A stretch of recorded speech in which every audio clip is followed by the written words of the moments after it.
अस्सलामुअलैकुम guys, welcome back to my YouTube channel quick learning with Noor. आज के video lecture में हम मॉडर्न पोइट्री की करैक्टरिस्टिक्स और साइलेंट फीचर्स को कवर करेंगे, क्योंकि हम ऑलरेडी बहुत सारी मॉडर्न पोम्स को कवर कर चुके हैं। और अगर हम लिटरेचर के किसी भी टाइम पीरियड को स्टडी कर रहे हो तो उस टाइम पीरियड की मेजर क्वालिटीज, करैक्टरिस्टिक्स या साइलेंट फीचर्स की नॉलेज होना बहुत ज़्यादा ज़रूरी है। सो फर्स्ट ऑफ ऑल हम मॉडर्न पोइट्री की डेफिनेशन और मॉडर्न पोइट्री के कुछ की फैक्ट्स को डिस्कस करेंगे। Modern poetry is the poetry that does not follow a specific traditional structure and is written in the tradition of modernist literature by using modern style. यानी कि ऐसी poetry जिसमें old traditions को discard करके modern literature के traditions या trend को follow किया जाता है, उसे मॉडर्न पोइट्री कहा जाता है। मॉडर्न पोइट्स अपनी पोइट्री में मॉडर्न स्टाइल या वे ऑफ राइटिंग को फॉलो करते हैं। टी.एस. इलियट यानी कि थॉमस टर्न इलियट को मॉडर्न पोइट्री के फादर कंसीडर किया जाता है। मॉडर्न पोइट्री का टाइम पीरियड 1890 से स्टार्ट होता है, जबकि 1950 तक लिखी जाने वाली पोइट्री को मॉडर्न पोइट्री कंसीडर किया जाता है। अब हम मॉडर्न पोइट्री की करैक्टरिस्टिक्स या साइलेंट फीचर्स को डिस्कस करेंगे। मॉडर्न पोइट्री में सिंपल लैंग्वेज को यूज किया जाता है, जिसे हम कन्वर्सेशन करते हुए अपनी एवरीडे स्पीच में यूज करते हैं, जिसकी बेस्ट एग्जांपल जार्गन या डायलेक्ट है, जिसे एक स्मॉल ग्रुप ऑफ पीपल एक दूसरे के साथ कन्वर्सेशन करने के लिए यूज करते हैं। मॉडर्न पोइट्री को सोफिस्टिकेटेड पोइट्री भी कहा जाता है, क्योंकि मॉडर्न पोइट्री में मॉडर्न वर्ल्ड की सोफिस्टिकेशन को प्रेजेंट किया जाता है, जिसकी बेस्ट एग्जांपल टी.एस. इलियट की पोम द वेस्टलैंड है, जिसे मॉडर्न लिटरेचर की सेंट्रल पोम भी कहा जाता है। रॉबर्ट फ्रॉस्ट एक मॉडर्न पोइट है और उनकी पोइट्री मॉडर्न मैन की एलियनेशन और लोनलीनेस को रिप्रेजेंट करती है, जो कि मॉडर्न वर्ल्ड की मोस्ट प्रोमिनेंट प्रॉब्लम्स में से एक है। मॉडर्न एज में ब्रोकन इमेजेस की फॉर्म में फ्रेगमेंटेड पोइट्री को प्रेजेंट किया जाता है। टी.एस. इलियट अपनी famous poem the Waste Land and the love song of J. Alfred Prufrock में फ्रेगमेंटेड पोइट्री को यूज करते हुए ब्रोकन इमेजेस को प्रेजेंट करते हैं। मॉडर्न पोइट्री में जिन पोम्स को ऐड किया जाता है, उनके राइटर ज्यादातर इंटेलेक्चुअल पोइट्स थे, जिनकी पोइट्री को अंडरस्टैंड करने में कॉमन पीपल को डिफिकल्टी होती है। इंटेलेक्चुअल पोइट्स की लिस्ट में सबसे टॉप पर टी.एस. इलियट और एज़रा पाउंड का नाम आता है। मॉडर्न पोइट्री के थ्रू लाइफ की अगली साइड और हिडन इश्यूज को भी प्रेजेंट किया जाता है, जिनमें drug addiction, prostitution, crime, murder और होमोसेक्सुअल जैसे टॉपिक्स शामिल हैं। और ऐसे टॉपिक्स को ज्यादातर एलन गिन्सबर्ग की पोम्स में कवर किया जाता है। मॉडर्न पोम्स की एक की फीचर ये भी है कि इन पोम्स में पेसिमिज्म को बहुत ज्यादा हाईलाइट किया जाता है। पेसिमिज्म को सबसे ज्यादा थॉमस हार्डी और रॉबर्ट फ्रॉस्ट की पोम्स में ऑब्जर्व किया जा सकता है। थॉमस हार्डी ज्यादा फेमस अपनी नॉवेल्स की वजह से हुए थे और उनकी नॉवेल्स में भी पेसिमिस्टिक टोन को यूज किया जाता है, मगर नॉवेल्स के अलावा उनकी पोम्स भी ज्यादातर पेसिमिस्टिक होती हैं। Schopenhauer is considered to be the philosopher of pessimism. Modern poetry में एवरीडे लाइफ की प्रॉब्लम्स के साथ डील किया जाता है, जिनमें poverty, boredom, financial crisis, corruption, war और ह्यूमन राइट्स शामिल हैं। जैसा कि हम सब लोग ये जानते हैं कि मॉडर्न पोइट्री में वर्ल्ड वार फर्स्ट और वर्ल्ड वार सेकंड के इफेक्ट्स को डिस्कस किया जाता है, जिनमें मॉडर्न वर्ल्ड में रहने वाले कॉमन मैन और कॉमन पीपल के प्रॉब्लम्स को शामिल किया जाता है। वर्ल्ड वार फर्स्ट और वर्ल्ड वार सेकंड की वजह से ही कॉमन पीपल की लाइफ में पॉवर्टी, बोर्डम, फाइनेंशियल क्राइसिस और करप्शन जैसे प्रॉब्लम्स आए थे, और कॉमन मैन के इन सारे प्रॉब्लम्स को मॉडर्न पोइट्री में हाईलाइट किया जाता है। एक्सपेरिमेंटेशन मॉडर्न लिटरेचर के मोस्ट फेमस ट्रेंड्स में से एक है, जिसमें modern poets new forms, language और मेथड्स ऑफ एक्सप्रेशन के साथ एक्सपेरिमेंट करते हैं, ताकि बाद में उन्हें अपनी पोइट्री में यूज कर सकें। और ऐसे ही एक्सपेरिमेंट्स करते करते वो मॉडर्न पोइट्री में न्यू ट्रेंड्स को इंट्रोड्यूस करवाते हैं। मॉडर्न पोइट्री के अलावा मॉडर्न ड्रामा और मॉडर्न नॉवल की करैक्टरिस्टिक्स को हम ऑलरेडी अपने यूट्यूब चैनल पर कवर कर चुके हैं। उन टॉपिक्स के लिंक भी मैं नीचे डिस्क्रिप्शन में दे दूंगी, ताकि आप उनसे भी हेल्प ले सकें। मॉडर्न पोइट्री में इरेगुलर स्टाइल को फॉलो किया जाता है, जिसमें पोम्स को ज्यादातर फ्री वर्ड्स और प्रोज फॉर्म में लिखा जाता है। It simply means modern poems में किसी भी स्पेसिफिक पैटर्न, मीटर या राइम स्कीम को फॉलो नहीं किया जाता। प्रोज को ज्यादातर नॉवेल्स में यूज किया जाता था, मगर मॉडर्न पोम्स में प्रोज फॉर्म को यूज किया जाता है। मॉडर्न पोइट्री बहुत ज्यादा कंफ्यूजिंग या एम्बिगुअस होती है, क्योंकि इसमें सेम वर्ड्स के थ्रू डिफरेंट मीनिंग्स को कन्वे किया जाता है। मॉडर्न पोइट्री में डाइवर्सिटी ऑफ थीम्स यानी कि सिंगल सेंट्रल आइडिया की बजाय मल्टीपल सेंट्रल आइडियाज को प्रेजेंट किया जाता है। इसके अलावा मॉडर्न पोइट्री में डिफरेंट और न्यू आइडियाज की सजेशन भी दी जाती है, जो कि कम्प्लेक्स मीनिंग्स को कन्वे करते हैं। ग्रीक मिथ्स को हमेशा से ही बहुत ज्यादा एडमायर किया जाता है, इसी वजह से मॉडर्न पोइट्स ग्रीक मिथ्स में भी काफी ज्यादा इंटरेस्ट रखते हैं, जिसकी बेस्ट एग्जांपल टेड ह्यूज और W.B. येट्स की पोम्स में देखी जा सकती है। इस तरह वो अपनी मॉडर्न पोम्स में ओल्ड ग्रीक लिटरेचर का टच भी देते हैं। मॉडर्न लिटरेचर की तरह मॉडर्न पोइट्री में भी सोसाइटी की रियलिस्टिक पिक्चर को रीडर्स के सामने प्रेजेंट किया जाता है, ताकि सोसाइटी की वाइसेस, हिपोक्रेसीज और फालेसीज को हाईलाइट किया जा सके। कोई भी पोइट किसी भी टाइम पीरियड से बिलोंग करता हो, मगर उसकी पोइट्री में सबसे ज्यादा इफेक्ट नेचर का पाया जाता है। विक्टोरियंस और रोमांटिक्स की तरह मॉडर्न पोइट्स पर भी नेचर अपना इम्पैक्ट छोड़ती है, मगर रोमांटिक्स की तरह मॉडर्न पोइट्स ये कंसीडर नहीं करते कि नेचर के अंदर कोई भी मिस्टिक क्वालिटीज होती हैं, मगर romantic poets like William Wordsworth ये बिलीव करते हैं कि नेचर के अंदर मिस्टिक और हीलिंग क्वालिटीज होती हैं। नेचर एक मदर की तरह हमें अपनी गोद में ले लेती है और एक नर्स की तरह हमारा ख्याल रखती है। मगर मॉडर्न पोइट्स रोमांटिक पोइट्स के इस आइडिया से कम्प्लीटली डिक्लाइन करते हैं और वो ये बिलीव करते हैं कि नेचर के थ्रू कोई भी स्पिरिचुअल मीनिंग कन्वे नहीं किया जा सकता। मॉडर्न पोइट्री में इमेजेस, एक्सप्रेशंस और सिंबल्स को यूज किया जाता है, जिसकी example Ezra Pound, Sylvia Plath और टी.एस. इलियट की पोइट्री से ली जा सकती है। एजरा पाउंड को एक इमेजिस्ट पोइट कंसीडर किया जाता है क्योंकि वो अपनी पोइट्री में बहुत सारी इमेजेस को यूज करते थे और उनसे इंस्पायर होकर बहुत सारे राइटर्स ने अपनी राइटिंग्स में इमेजेस को यूज करना स्टार्ट किया था। मॉडर्न पोइट्री विक्टोरियन और रोमांटिक पोइट्री के आइडियाज को कम्प्लीटली रिजेक्ट करती है। फर्स्ट और सेकेंड वर्ल्ड वॉर की वजह से जो सफरिंग्स लोगों को फेस करना पड़ी थी, इस वजह से उनका रिलीजन और गॉड पर फेथ कम हो गया था।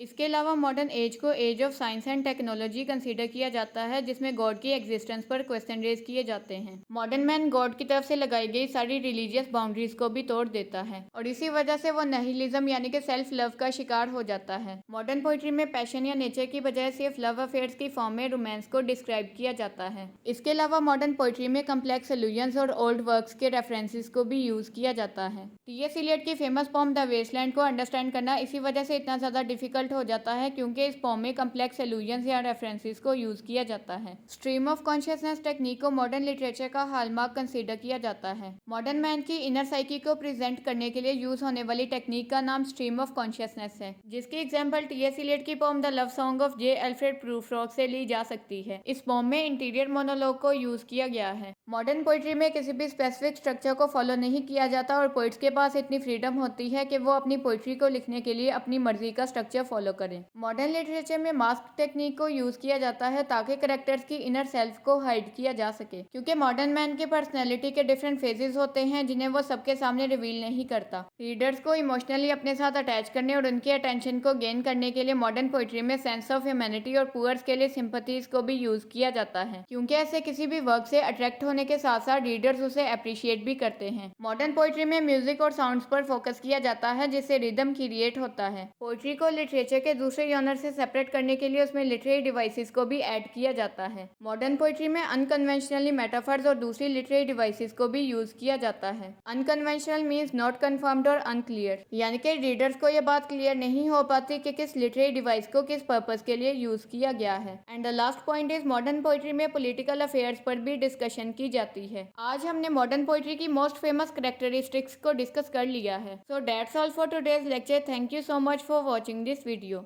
अगर वीडियो आपके लिए इन्फॉर्मेटिव थी तो वीडियो को लाइक शेयर करके एक अच्छा सा कमेंट भी कर दें। अगर आपने अभी तक चैनल को सब्सक्राइब नहीं किया तो इसी तरह की इन्फॉर्मेटिव वीडियो लेक्चर्स के लिए चैनल को सब्सक्राइब करके बेल आइकन को प्रेस कर दें। एक्स्ट्रा इन्फॉर्मेशन के लिए आप मेरी फेसबुक आईडी को भी फॉलो कर सकते हैं। न्यू टॉपिक्स की सजेशन भी आप नीचे कमेंट सेक्शन या कम्युनिटी टैब में दे सकते हैं। तो अपना बहुत ज़्यादा ख्याल रखिएगा, मुझे अपनी दुआओं में याद रखिएगा। इंशाल्लाह we will meet in the upcoming video lecture. Take great care of yourself and your family. अल्लाह ताला आप सबका हामी और नासिर हो। अल्लाह हाफिज़।